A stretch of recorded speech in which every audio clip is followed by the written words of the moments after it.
The underground poker room smelled like cigar smoke and old money. Edison bulbs hung from the ceiling in wrought iron fixtures, casting everything below in an amber glow that made the green felt tables look like islands in an ocean of shadow.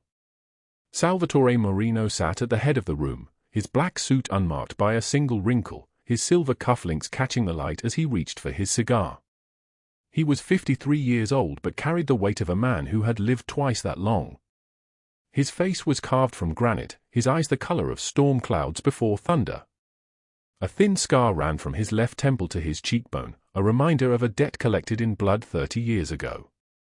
Around the tables, nervous men in $1,000 suits sweated into their cards. They knew who owned this room. They knew that the vault beneath the floorboards held more cash than some countries possessed. They knew that the armed guard standing motionless at every steel door would put a bullet through their skull before they could finish a sentence. What they did not know was that Salvatore Moreno could barely hear them. Tony and Theo stood beside him now, watching the live security feed on a tablet screen. Tony was built like a brick wall, 6'2", shoulders broad enough to carry a car engine, his dark hair slicked back with pomade that cost $40 a bottle. Theo was leaner, sharper, with the kind of face that belonged in a courtroom or a confession booth. Both men had been with Salvatore for almost 15 years. "She's doing it again," Tony said quietly, his voice like gravel scraping concrete. His hand rested on the concealed weapon beneath his jacket, a habit so ingrained it was automatic as breathing. On the screen, a woman moved through the New York City night. Sofia Reynolds. 29 years old, but her face belonged to someone older, someone who had counted every penny for so long that numbers had become her native language. Her orthopedic shoes, the heels worn through to the metal framework, clicked against the frozen sidewalk. The worn canvas bag she carried looked like it might disintegrate if handled too roughly. "Same time as yesterday," Theo observed. 11 p.m. exactly. Service entrance. Red-rimmed eyes. "She's been crying again." "Where does she go?" Salvatore's voice came out quiet. That was how death always sounded in his world, quiet, reasonable, inevitable as gravity. "Follows the same route every night," Tony said. 3 blocks west. "There's a building there. Old residential structure. She stays for an hour, sometimes 90 minutes. Then she comes back." "Who does she meet?" "That's the problem," Theo said, exchanging a glance with Tony. "We can't see inside the building from the outside feeds. The entrance is blind. But whoever she's meeting, they're important enough for her to risk leaving the penthouse." In Salvatore Moreno's world, there were 3 rules that governed everything. Rule 1, loyalty was the only currency that mattered. Rule 2, betrayal had one price, and that price was death. Rule 3, emotion was a luxury that weak men afforded themselves, and weak men did not survive in the dark spaces where his empire lived. He had broken every rule the moment he found out Sofia Reynolds existed. 3 weeks earlier, an 8-year-old boy had been hit by a delivery truck outside Moreno's diner on the corner of 5th and Astor. The boy had not been breathing. His blood type was so rare that the hospital said it would take 6 hours to find a compatible donor. 6 hours was long enough for a child to die. The boy had been Micah Moreno, Salvatore's only living child, his reason for breathing on mornings when the weight of 30 years of violence made the simple act of opening his eyes feel like drowning. Sofia Reynolds worked double shifts at the diner. She had been on her break, eating the cold coffee and stale pie she could afford, when she saw the delivery truck cross the red light. She had run. She had held the unconscious child's hand in the ambulance. She had donated her blood without asking a single question about who he was. Her blood type had been a perfect match. Salvatore had not slept in the hospital chapel for 72 hours. He had not left Micah's bedside. When the doctor said the child would survive, he had walked out of St. Mary's Hospital at dawn, and for the first time in 15 years, he had wept. Not in his penthouse. Not in private. He had stood on the corner of 5th and Astor with the morning sun rising pink and gold over the city, and he had cried like a man who had been given back his reason to exist. Then he had discovered who Sofia Reynolds was, and his people had brought her to the penthouse. She had not understood why a mafia boss wanted her in his home. She had not understood that he was trying to thank her in the only language he knew, the language of protection, of provision, of keeping something precious close enough to guard it. But every night at 11 p.m., she slipped out like a ghost. "Find out," Salvatore said, and his voice was like a blade wrapped in ice. "Find out who she meets and what she carries in that bag. And find out tonight. I want a name, a face, and the reason she keeps leaving my home." "You think she's running?" Tony asked. "I think she's lying to me," Salvatore said. "And I need to know why." The tablet screen flickered. Sofia's image disappeared, then reappeared on a different camera feed. She was walking faster now, her worn coat pulled tight against the November wind that tore through the Manhattan streets like something with teeth. Her breath came out in visible clouds. At that same hour, 3 blocks west of the penthouse tower, Sofia Reynolds' heart was beating so hard she thought it might crack her ribs. The building was narrow and dark, wedged between 2 taller structures like a secret nobody wanted to share. The paint on the door had peeled down to the bare wood decades ago. There was no buzzer, no lock on the handle, just push and enter. She pushed. The stairwell smelled like boiled cabbage and broken dreams. 2 flights up, she knocked on apartment 2B. The door opened immediately, as if someone had been waiting on the other side. Marco stood in the doorway, not Marco from Salvatore's security team, but Marco Bernadetti, the hospital social worker who had been assigned to her case 3 years ago when she had first arrived at the emergency room with nothing but the clothes on her back and a desperation so visible it made the nurse's eyes soften. "Did anyone see you?" he asked, pulling her inside quickly. "No," she whispered. "I was careful." The apartment was small but clean. Second-hand furniture. A kitchen that could fit in a closet. But on every surface, there were photographs. Children's faces. Their names written in careful script. Marco had been her only friend in the world for 3 years. He was the reason she had survived long enough to be walking now. "I have the paperwork," he said, handing her a manila folder. "The custody transfer goes through next week if you can make the payment." 12 days, Sofia. "You have 12 days to come up with $22,000 or they're going to close the case and Micah goes into the system." Her hands shook as she took the folder. "The same amount." The director raised the fee. "He says there's another family interested, and they have more money than you do." Sofia opened the folder. Inside was a photograph of Micah smiling, his teeth still slightly gapped, his eyes bright and alive. The same photograph that had haunted her dreams since the day the truck hit him. She had kept this file since he was born, since the shelter director first placed him in her arms for exactly 1 hour, since she had held him and made a promise that she would come back for him. "I'll find a way," she said. But even as she said it, she knew it was a lie. She had $78 to her name. She had checked her bank account that morning with shaking fingers. $78 stood between her and complete annihilation. There was no way to make $22,000 in 12 days working double shifts at a diner where the owner stole her tips and left bruises on her body in places where her uniform would cover them. "Sofia." Marco took her hand. His skin was warm. His voice was gentle, which made everything worse. "You can't keep doing this. You can't keep lying to Salvatore Moreno about where you're going every night. He doesn't need to know about Micah," she said. "Micah is mine. He's the only thing in this world that's actually mine, and if I tell him. If you tell him, he can help you." "No." The word came out sharp as broken glass.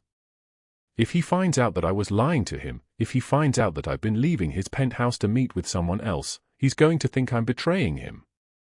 And people who betray Salvatore Moreno don't get second chances." She knew this because she had heard the stories. Everyone in New York had heard the stories. The man who embezzled $50,000 from the Moreno organization and was found 3 days later in the East River with his hands bound behind his back. The woman who slept with Salvatore's rival and disappeared so completely that her family stopped looking. The lieutenant who made a deal with the FBI and whose entire family, wife, 3 children, his elderly mother, simply ceased to exist from public record. Salvatore Moreno was not a man who forgave. He brought you into his home because you saved his son's life, Marco said. He's going to understand. He's going to see me as a liability, Sofia interrupted. She put the folder in her canvas bag beside the thing she had been carrying for 3 years. A single pair of infant shoes. Size 0. Soft leather. The first shoes that Micah had worn before the shelter took him. She had kept them. She had held onto them like evidence that he had been real, that those moments in the hospital were not a dream. 12 days, Marco said again. Find a way to ask him for help. Please. She left the apartment without answering him. The stairwell was dark. Her footsteps echoed like a countdown. What she did not know was that at that exact moment, in an underground poker room beneath a Manhattan warehouse, Salvatore Moreno was watching her return through the night. Her footsteps tracked on thermal imaging. Her heartbeat visible in the way her coat moved. Her face captured on 17 different camera angles, and in every single one, she looked like a woman carrying the weight of the entire world. Tony and Theo stood beside him, and in 15 years of service, they had never seen his expression shift. Not when he made decisions about violence. Not when he learned that his first child had been stillborn 13 years ago, a tragedy that had fractured something fundamental in his soul. Not ever. But now, watching Sofia Reynolds walk toward the penthouse with tears streaming down her face, something changed in Salvatore Moreno's chest. His hand reached for the cigar. He did not light it. Instead, he held it between his fingers and watched the smoke curl toward the amber light of the Edison bulbs. Pull the surveillance on that building, he said quietly.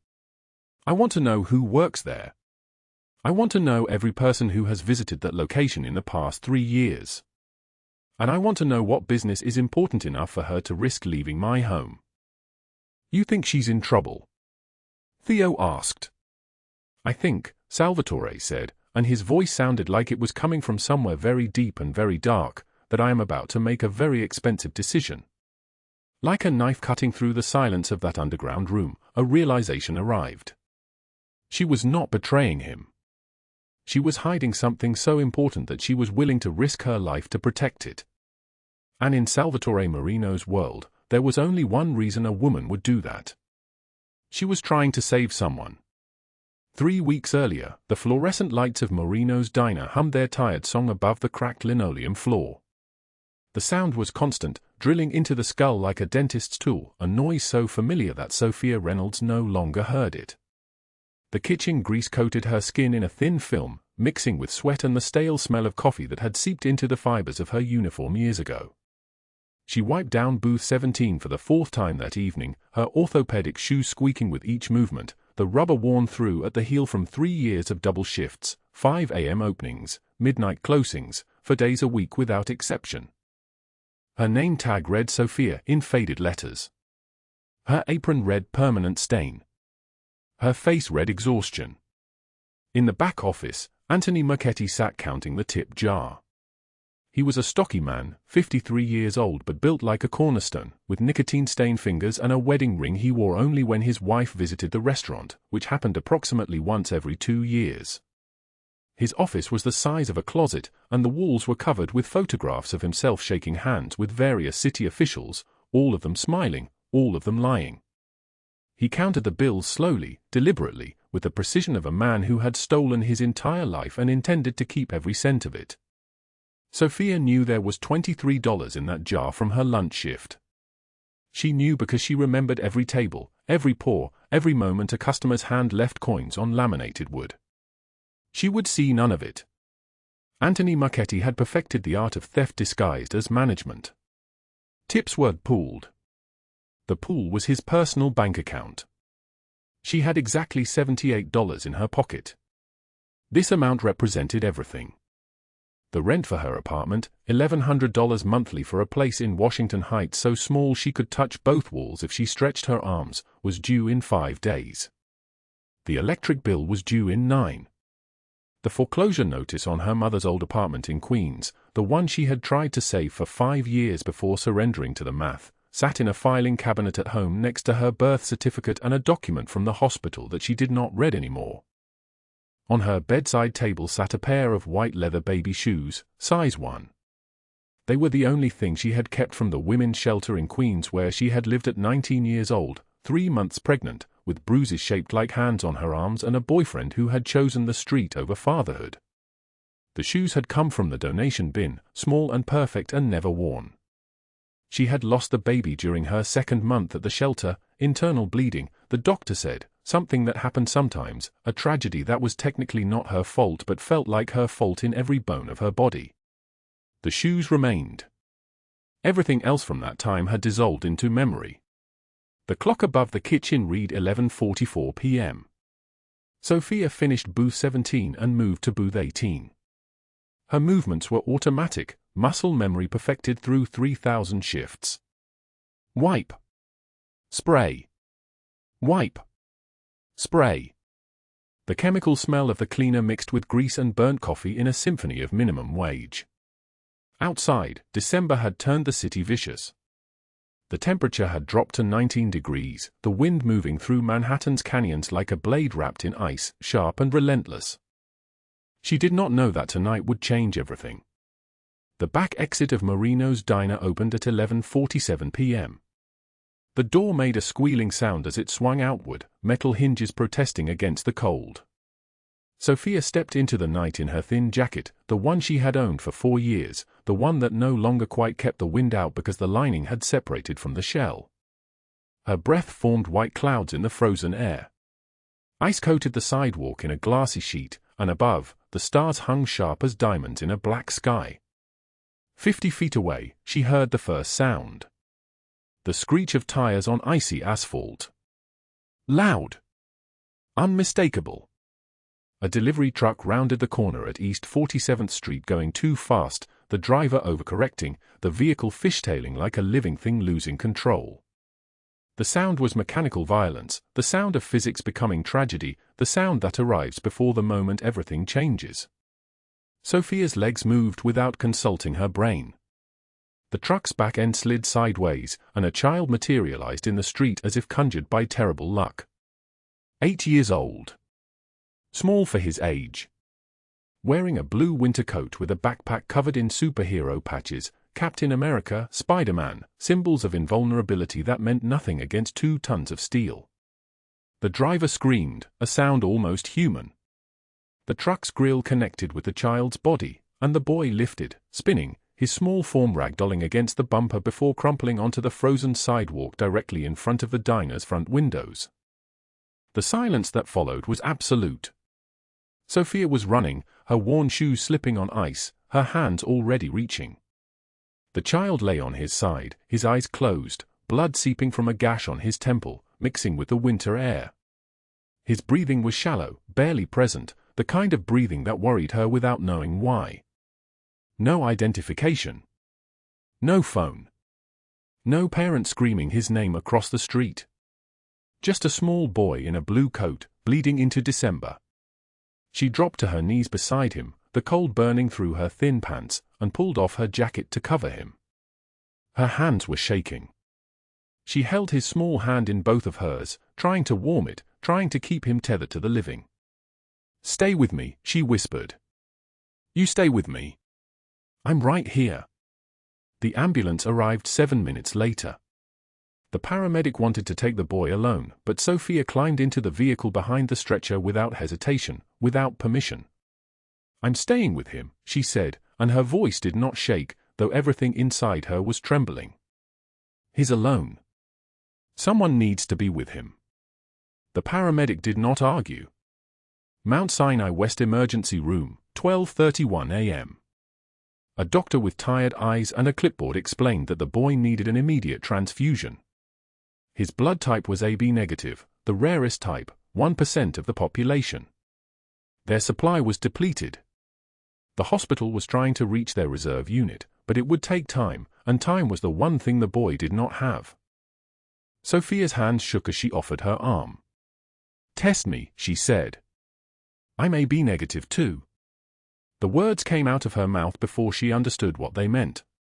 She had given blood once, years ago, at a free health clinic in Manhattan, and the attendant had mentioned her rare type, a fact that had seemed completely irrelevant to her life of poverty and exhaustion.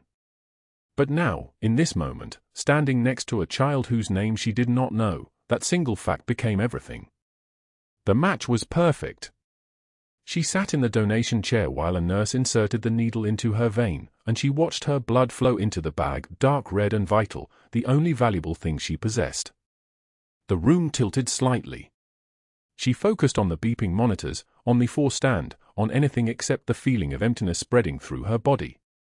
The nurse told her to stop, told her she had given enough, but Sofia refused to leave until the boy woke at 4 in the morning, his brown eyes focusing on her face with the confusion of someone emerging from a nightmare.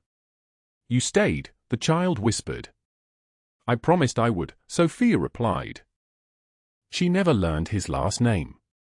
The hospital records listed him as John Doe 47 until his family arrived 6 hours later in a convoy of black vehicles that made the doctors and nurses whisper to each other in urgent voices. A man came into the room wearing a coat worth more than a year of Sofia's old rent, and his dark eyes moved from the boy to Sofia in a moment of recognition that she did not understand. She was already leaving, already fading back into invisibility, already returning to her life of $78 and double shifts. But what she did not know was that the small boy in the blue winter coat, the child whose blood type she shared, was the only son of the man in the cashmere coat. The only son of Salvatore Moreno. The only reason Salvatore Moreno had not chosen death instead of this carefully constructed life of violence and power 13 years ago, when his first child had been stillborn, when the nursery had been decorated with impossible hope and then closed forever. The only son Salvatore Moreno would have walked into fire to save. And he had. The penthouse sat at the peak of Manhattan like a crown balanced on a skull, floor-to-ceiling windows revealing the frozen sprawl of Central Park, the city glittering below like scattered diamonds on black velvet. Salvatore Moreno stood motionless at the glass, his reflection ghostly and translucent against the December night, a man made entirely of shadow and obligation. He wore a black suit that cost more than most people's annual rent, his white dress shirt unbuttoned at the collar, revealing the silver cross he wore, not from faith, but from the ghost of faith, from a time before the world taught him that good people were fiction. His face carried the weight of 47 years and the ancient sorrow of someone who had learned to stop sleeping in rooms that held memories.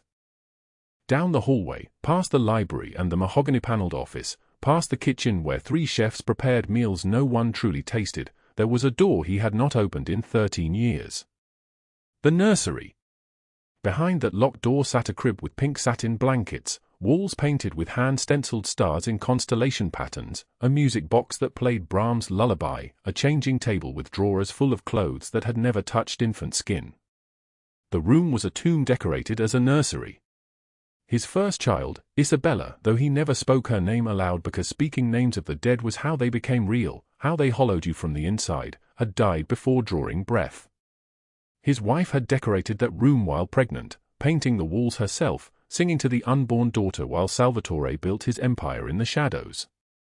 Isabella was stillborn on a March morning 13 years ago, and her mother followed her into the dark 2 years later, her grief metastasizing into something the doctors called depression but which Salvatore recognized as a mercy, her body's way of escaping a man who could not save anyone, not even the people he loved most. He had not entered the nursery since closing the door. But he had entered his son's room at St. Mary's Hospital exactly 1 hour after receiving the call about the accident, had seen Micah bandaged and unconscious, had felt the familiar contraction of terror, that specific pain that belonged only to fathers watching their children slip between the living and the gone. The doctors told him Micah's blood type was AB negative, rare as winter snow, and a woman had come forward at 3:27 in the morning with matching blood, had donated enough to save his son's life, and had refused to leave his bedside for 6 hours. A waitress. A woman named Sofia Reynolds who worked double shifts at a diner for blocks below the penthouse, who counted tips in a ceramic jar before a man named Anthony Marchetti took them from her, who wore orthopedic shoes because she'd been on her feet for 17 hours a day for 3 years. Tony brought him the hospital records the day Micah woke. Salvatore sat in his office, the walls lined with dark wood and the smell of old money and older secrets, and he read every word. Sofia Reynolds, age 27, no insurance, address listed as a residential shelter in Queens, blood type AB negative. The same blood that had carried Isabella's genetic markers. The same blood that ran through Salvatore's veins.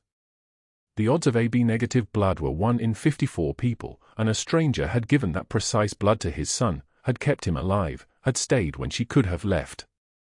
He pulled the security footage from Moreno's diner, the establishment that bore his name though he had purchased it 8 years ago as a money laundering front, a place he never visited, a place that belonged to his accountants and his lawyers. The footage showed Sofia at 6 in the morning with her apron already stained dark, coffee splattered across the white cotton like spilled life. She moved between tables with the precise exhaustion of someone who had been moving this way for years, her shoulders curved inward as if protecting something precious, her smile deployed to customers like a tool she had learned to use despite the cost. He watched her count coins from the tip jar, $8.37, before Anthony Marchetti appeared at the edge of the frame and took the jar from her hands. She didn't protest. She simply turned back to the counter and continued wiping down the espresso machine, her face carefully blank. The video showed Salvatore the geometry of her suffering, the specific coordinates of her resignation. He had Tony pull 2 weeks of footage. He watched Sofia refuse to take a break even after her shift ended, watched her cover for a co-worker named Maria without additional pay, watched her smile at a child in a booth with genuine warmth, a warmth that cost her something that she could not afford to give away, but gave anyway. He watched her feet in those worn orthopedic shoes, the heel nearly worn through on the left side, leaving a slight limp he had not noticed in the hospital but now saw everywhere once he knew to look for it. By the 3rd day, Salvatore had made a decision. He sent Tony and Theo to approach Sofia with an offer, a temporary position as a private nanny for a family friend, 12 days of work caring for a recovering child, $22,000 paid in full, plus housing and meals. She would never know the family friend was him. She would never know her blood had saved his son. She would simply know that the universe, for one moment, had tilted in her favor. Sofia had wept when she accepted. Tony reported this detail to Salvatore as if it were important. It was. When she arrived at the penthouse on December 19 at 3 in the afternoon, carrying everything she owned in a canvas bag that had frayed at the corners, her face went pale at the sight of the entrance alone, marble floors in black and white checkerboard, a crystal chandelier that caught the winter light and fractured it into 1,000 pieces, a staircase that curved upward like a question mark. She had been shown to the guest wing by one of the housekeeping staff, a room with windows overlooking Central Park, a bed large enough to hold 10 people, a bathroom with a rainfall showerhead and bottles of soap that smelled like things she had no names for. That night, Micah asked her to read to him. He lay in his recovery bed with his dark hair combed to the side, the stitches above his left eye a violent purple against his pale forehead, his left arm in a sling. Sofia sat beside him and opened the book he selected, a picture book about constellations, each page illustrated with stars that glowed slightly in the darkness. The Big Dipper, Sofia read, her voice quiet and measured like a prayer. Named for its shape, like a ladle dipping into the sky. Ancient sailors used it to find their way home. Micah reached out with his good hand and touched the glowing stars on the page. Did it ever lose its way? Sofia felt something crack in her chest. No. Once you know where you're going, you don't lose your way. She didn't know that from the doorway. Salvatore was watching her with his son, watching the way she read with such care, watching the way Micah's bruised face relaxed into something like peace. She didn't know that Tony and Theo stood in the hallway beyond, exchanging a look they had not shared in 15 years. In 15 years, Tony whispered to Theo, I have never seen him look at anyone like that. Like what? Theo asked. Tony watched Salvatore's shoulders soften, watched his hand rise as if to touch the door frame. Like she is the only real thing left in the world. On December 23, at 10 in the evening, Salvatore found Sofia in the penthouse library, a two-story room lined with mahogany shelves, floor-to-ceiling windows showing the city's sleeping form, a fireplace crackling with cedar logs that released their perfume into the cold air. She was holding a book about constellations, the same book his late wife had owned, her eyes moving across the pages with the hunger of someone who rarely got to read for pleasure. "You saved my son's life," Salvatore said from the doorway.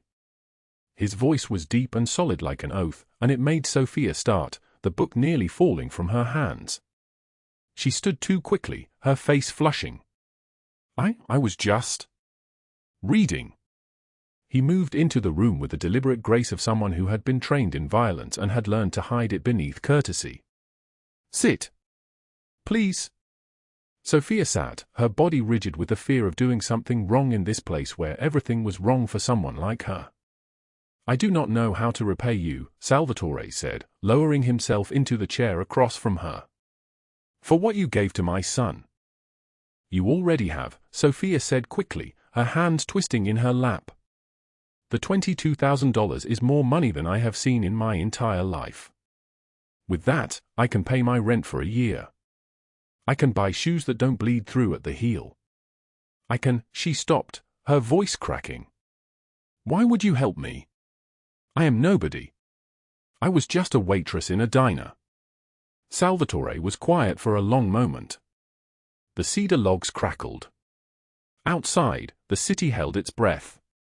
"I lost my first child," he said finally, each word emerging like a stone from deep water. "Before she could breathe. Before she could open her eyes and see the world I had built. I prepared a room for her, painted stars on the ceiling, bought a blanket the color of sunrise. And when she died, I locked that door." Sofia's eyes filled with tears at the desolation in his voice. "For 13 years, I believed that good people were a myth created to comfort the dying," Salvatore continued. "Then you gave your blood to a stranger's child. You stayed when you could have left. You asked for nothing in return. You simply chose to protect someone who could not protect himself." He leaned forward slightly. His dark eyes held something raw and unguarded, something she realized very few people ever saw. "That is not nobody," he said. "That is everything." Sofia's tears spilled over. She had not spoken about her real life to anyone in years, had kept it all locked away like Salvatore's nursery door. But that night in the library, with the fire warm on her face and the stars glowing in the book beside her, she told him everything. About the women's shelter in Queens, the boyfriend who had put her in the hospital at 19 with bruises that shaped like fists, the years of counting dollars and rationing food, the small girl in the shelter whose first pair of shoes Sofia had kept, white canvas shoes with tiny pink flowers embroidered on the toes. The girl had died of neglect in the system, and no one had protected her, and Sofia had kept those shoes as a promise to herself that if she ever could protect someone, she would. "I carry them everywhere," she whispered, reaching into her canvas bag and withdrawing the shoes, yellowed with age. "In that bag." "So I remember." Salvatore looked at those shoes and understood that he was looking at the entire architecture of her kindness, the blueprint of her heart. On December 24 at 3 in the afternoon, while Sofia was reading to Micah, her phone buzzed against the table. A text message from Anthony Marchetti: "Return to the diner immediately or lose your job permanently. No show on your record." She told Salvatore she needed to leave for a few hours. His entire body went still, the tension of a predator catching scent of prey. "What does he do to you?" Salvatore asked, and there was something dangerous in the question, something that made the air itself feel sharp. Sofia hesitated, and that hesitation was its own confession. She pulled up her sleeve slightly. A bruise in the shape of fingers colored her wrist in shades of yellow and purple. "He takes my tips. He makes me work off the clock. He gets angry when I talk back." Salvatore's jaw tightened. "His name? Anthony Marchetti. He owns Moreno's diner." The name landed between them like a stone dropped into still water, sending ripples outward in directions Sofia could not see. Salvatore's eyes went black in a way that frightened her, in a way that made her understand, for the first time, that this man was not a businessman or a landlord. This man was something far more dangerous. "You will not return to that diner," Salvatore said quietly. "Not today. Not ever." But what Sofia did not know was that Salvatore was already making phone calls, already setting events in motion, already deciding that some debts could only be paid in blood and devastation. What she did not know was that this small action, a simple text message from a small man in a small diner, had just made Anthony Marchetti the focus of the entire Moreno organization's attention. What she did not know was that her life, and his punishment, were now written in the stone of Salvatore's absolute decision. That night, at exactly 11 o'clock, Sofia changed into dark clothes and took her canvas bag from beneath the bed in her guest room. She moved silently down the hallway, down the back stairs, out into the December cold. She had been sneaking out every night since her second day in the penthouse, going 6 blocks north to St. Mary's Church, where Father Miguel ran a shelter for women fleeing violence. She volunteered there, served meals, sat with women who reminded her of herself at 17, and she did not tell Salvatore because she was afraid he would see it as weakness, afraid he would think she was wasting the opportunity he had given her. But what she did not know was that Salvatore was having her followed. At midnight, Salvatore stood in his office with Tony and Theo, watching the security footage on a laptop screen. Sofia appeared in the frame, entering the shelter, her face softening as she embraced a woman with fresh bruises. She held the woman's hand. She listened. She whispered something that made the woman cry. "Find out everything," Salvatore said to Tony, his voice like ice. "Where she goes, who she sees, what she does. Every detail. Tonight." Tony and Theo exchanged a glance, the kind of look that meant they understood their boss was asking them to spy on the woman he was falling in love with, which meant something in his world had just shifted, something fundamental and irrevocable. Salvatore returned to the window and looked out at the sleeping city, at the park covered in snow, at the empire of streets and buildings and people that existed beneath him like a kingdom he no longer wanted to rule. He thought of the locked nursery door, of the shoes with pink flowers, of Sofia's voice reading about stars that guided sailors home, and he felt the architecture of his old life beginning to crack. The freezer door locked behind her with a sound like a coffin closing. Sofia collapsed onto the metal grating, her breath coming in shallow gasps that crystallized in the 12-degree air. Her throat burned where Anthony's fingers had dug in, and her left eye was swelling shut, the pain blurring everything into shades of purple and black. Blood from the gash above her ear dripped onto the stainless steel shelf beside her, each drop hitting with a sound like a metronome counting down to nothing. She had come to collect her final paycheck. That was all. 2 weeks' notice given, references prepared, ready to leave the diner and this man and everything that reminded her of the person she used to be, the version of Sofia who flinched at raised voices and believed she deserved this. But Anthony Marchetti did not accept resignations. He accepted obedience. "You think you can just leave?" His voice had been cold, deliberate, the voice of a man who had spent 15 years watching her serve food and clear tables and disappear into the kitchen's back corner whenever his mood darkened. "You think you can run off to play nanny for some rich family and I'll just let you go?" She had backed away slowly, her years of experience teaching her the language of his anger. "I gave you 2 weeks' notice. I don't owe you anything." When he grabbed her wrist, his fingers pressing deep into the bone, she had tried to scream. The sound never left her throat. His fist arrived first, connecting with her larynx, and the world went silent except for the ringing in her ears and the ragged sound of her own choking. The walk-in freezer yawned open behind him like a mouth. He had dragged her inside, and when she clawed at his face, drawing blood across his left cheekbone, he had thrown her against the shelving with the casual violence of a man moving furniture. Her head cracked against metal. White light. Then nothing but cold and pain and the sound of the door slamming shut, the lock engaging. Now, alone in the freezing dark, Sofia pulled herself up onto her elbows. Her hand shook so violently she could barely grip the handle on the inside of the freezer door. She pulled. Nothing. She pulled again, throwing her weight against it, and the door did not move. Anthony had locked her in. He was not coming back. The realization arrived like a blade through her chest. This was how it ended. Not with a letter or a conversation or the careful goodbye she had written last night in her cramped apartment, confessing her love in trembling handwriting to a man who could never want someone like her. This was how it ended, freezing to death in a restaurant walk-in, her body discovered tomorrow by the morning shift, her name in the papers for one day before the world moved on. She thought of Micah.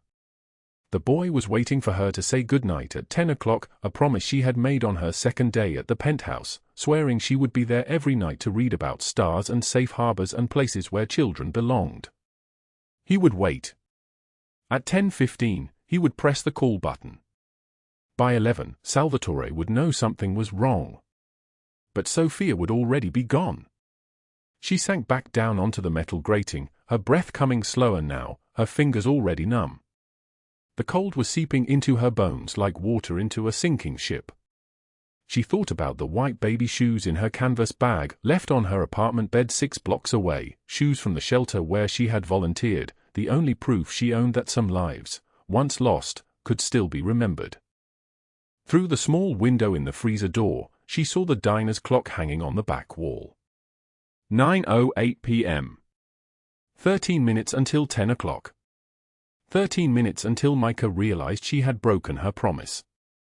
Sofia pulled herself upright, every muscle screaming, every nerve on fire with cold and pain and something else, something sharper than despair. She pounded on the freezer door with her fists. Help! Please! Help! The diner was closed. No one would hear. But she screamed anyway, her voice shredding against her damaged throat, because the alternative was surrender, and Sofia Reynolds had spent her entire life learning how to refuse surrender even when it would have been kinder. She was still screaming when the freezer door exploded inward.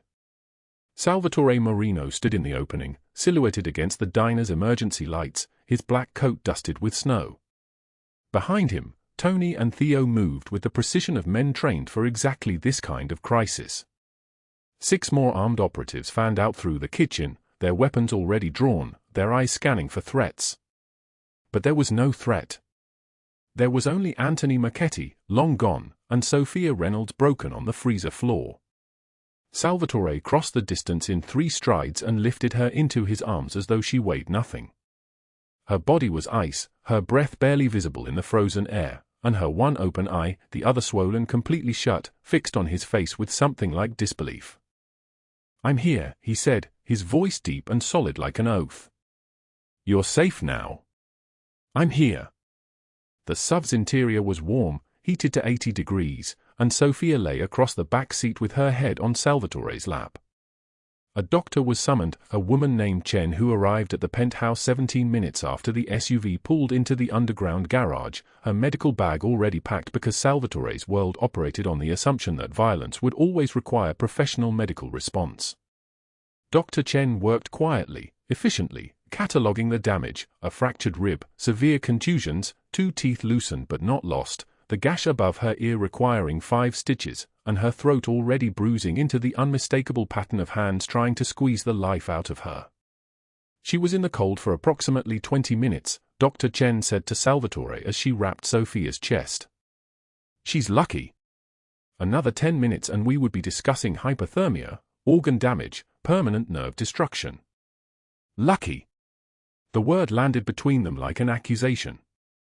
Sofia drifted in and out of consciousness, the pain medication pulling her under in waves. At some point, she remembered fragments, her voice, cracked and barely functional, saying something about a letter. About her apartment. About white shoes and confessions written on lined paper where the ink had smudged with tears. When she woke fully, it was 3 a.m., and Salvatore sat beside her bed in the penthouse's guest room, the white canvas bag from her apartment resting on his lap. "You wrote this," he said. It was not a question. He held the letter up, the paper so thin and worn it looked like it might disintegrate. "You were planning to leave." Sofia could not speak. Her throat had closed, swollen, and even breathing sent lightning strikes of pain through her chest and neck. She tried to nod. It was not a success. Salvatore read the letter aloud, his voice careful, each word measured as if he were handling something precious and fragile. When he reached the part where she confessed her love, where she insisted she would only bring danger to his world, where she begged him to let her go and forget her, something shifted in his face. "You were afraid," he said, folding the letter with precise movements. "You thought leaving would protect me." She tried to speak anyway, pushing against the barbed wire in her throat. What emerged was barely a whisper, "Yes." Salvatore set the letter aside. He took the white baby shoes from the canvas bag, tiny shoes with embroidered flowers, the kind of shoes that belonged to a child who had never had a chance to wear them, and he held them like they were made of glass. "Micah asked about you at 10:15, he said quietly. "I told him you were resting. I did not tell him that a man hurt you, that you were bleeding, that I was making a decision about how to respond." He looked at her with eyes that had seen too much and felt too little for too long. "Do you know what he said?" Sofia shook her head, the smallest movement. "He said, she promised. She never breaks promises." Salvatore's voice broke on the final word. "And in that moment, I understood that I have loved you since the night you held his hand in an ambulance. Since you gave your blood and asked for nothing. Since you read about stars to a child who belonged to me." The letter remained on the nightstand. The shoes remained on his lap. And Sofia remained in the penthouse, not as a guest, but as someone chosen. By dawn, Salvatore had made a phone call. By noon, 12 federal agents in tactical gear surrounded a house in Staten Island, and Anthony Marchetti woke to the sound of his door being breached. The arrest was swift, brutal in its efficiency.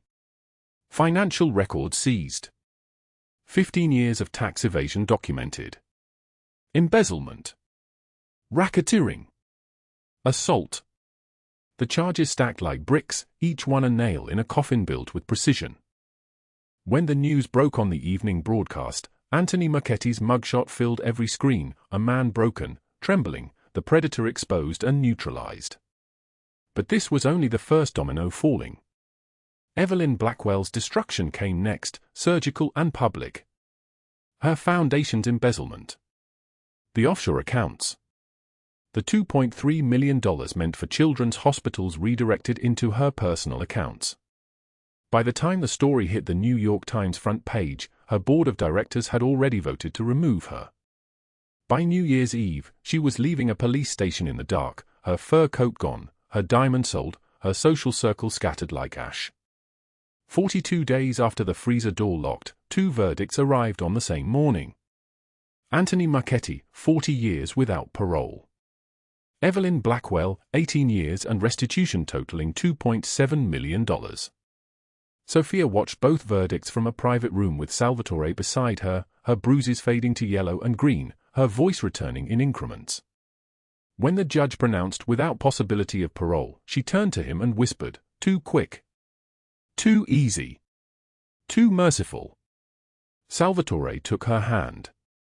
His fingers, which had held guns and signed death warrants, now held hers like she was the most precious thing he had ever touched. "They will spend decades," he said, knowing they lost everything. "That is the justice that matters." Outside, December snow fell on the city in thick, silent waves, covering everything in white, cleansing what had been broken, preparing the ground for something new to grow. The 20 armored black SUVs lined East 47th Street like a wall of protection carved from steel and intention.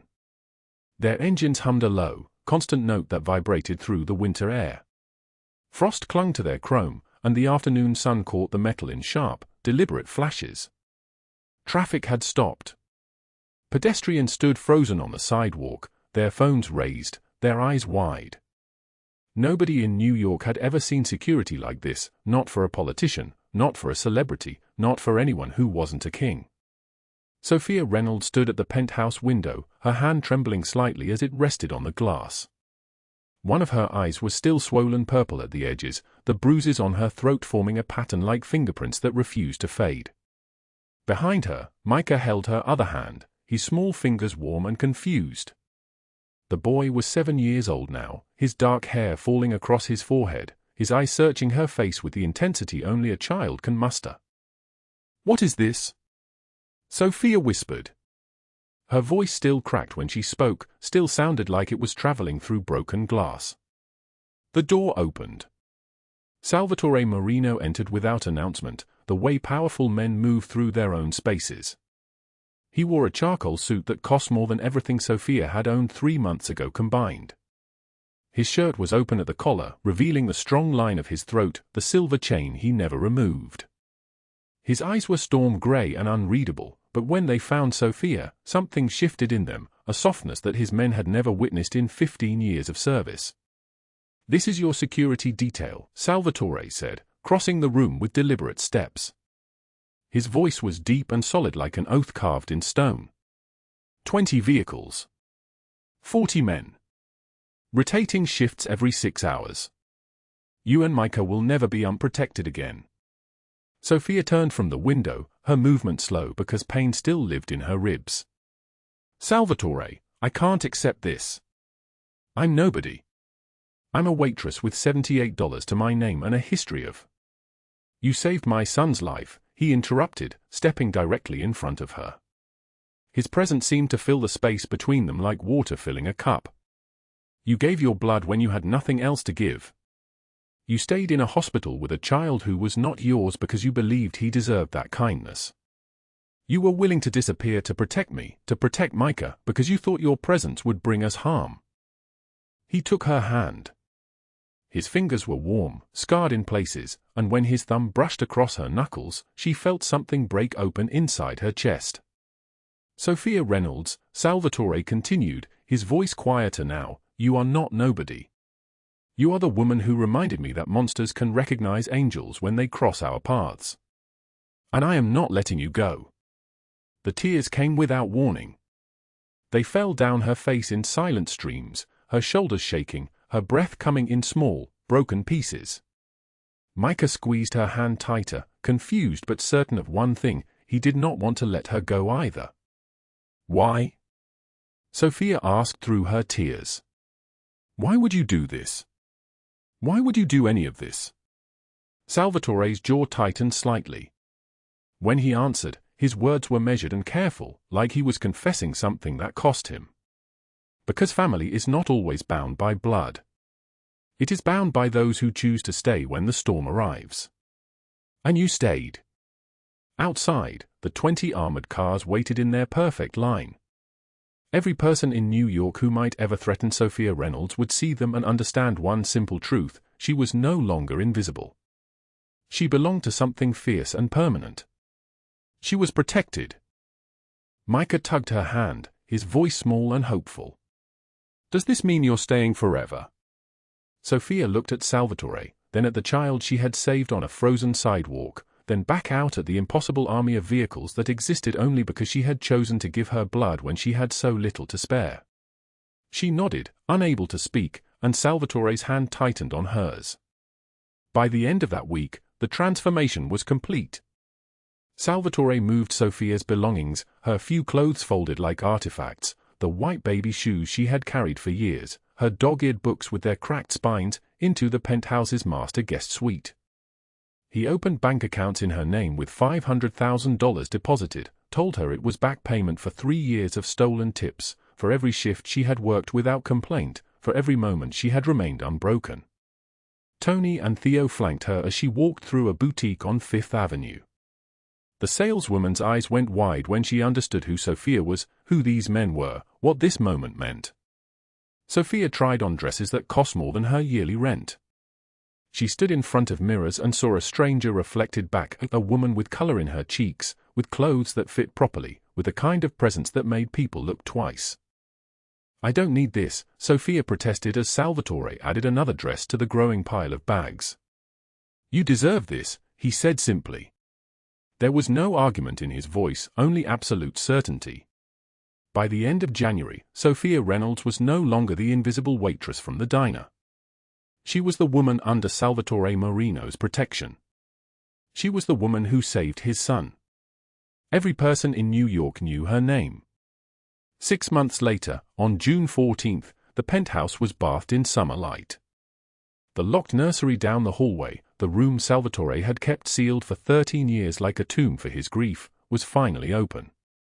Sofia had suggested gently that they transform it, that they take the pain that lived in every corner and turn it into something that could hold both sorrow and joy. Salvatore had agreed. The pink blanket now rested in a shadow box on the wall beside a photograph of Sofia holding Micah in the hospital on the night she gave her blood. The hand-painted stars still glowed on the ceiling, but now Micah read beneath them every evening while Sofia sat beside him, her arm around his thin shoulders, and Salvatore watched from the doorway with something in his chest that felt like peace returning after a 13-year exile. Sofia still volunteered at St. Mary's Church shelter every Tuesday evening, but now she arrived in one of the 20 armored SUVs. Now she brought donations funded by Salvatore's foundation, $2 million annually for women fleeing violence, for children who needed advocates, for people the world had discarded.